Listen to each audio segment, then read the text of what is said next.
ঠিক কিনা? নতুন কোন স্বৈরাচার এই দেশে ক্ষমতায় আসুক আমরা কি চাই? চাই? আমরা কাকে চাই? আমি প্রথমে যে আয়াতে কারিমা তেলাওয়াত করেছিলাম, আজকে সারা বিশ্বের মুসলমান মার খাচ্ছে, ঠিক কিনা? আমরা মার কম খেয়েছি? আমরা মার কম খেয়েছি? মিথ্যা মামলা কি কম খেয়েছি আমরা?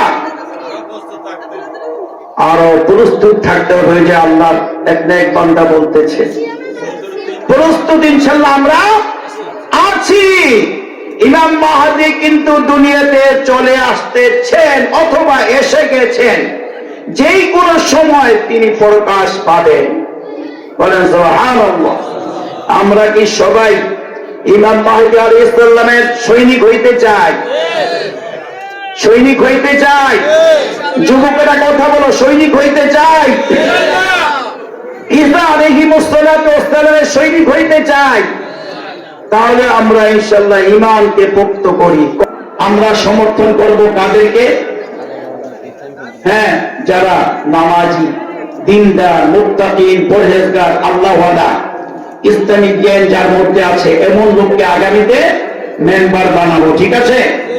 আগামীতে চেয়ারম্যান বানাবো এরকম যাদের ইসলামিক জ্ঞান আছে, নামাজি, কোন মিথ্যা তার মধ্যে নাই, লোভ লালসা নাই, অর্থ সম্পদের লোভ লালসা নাই।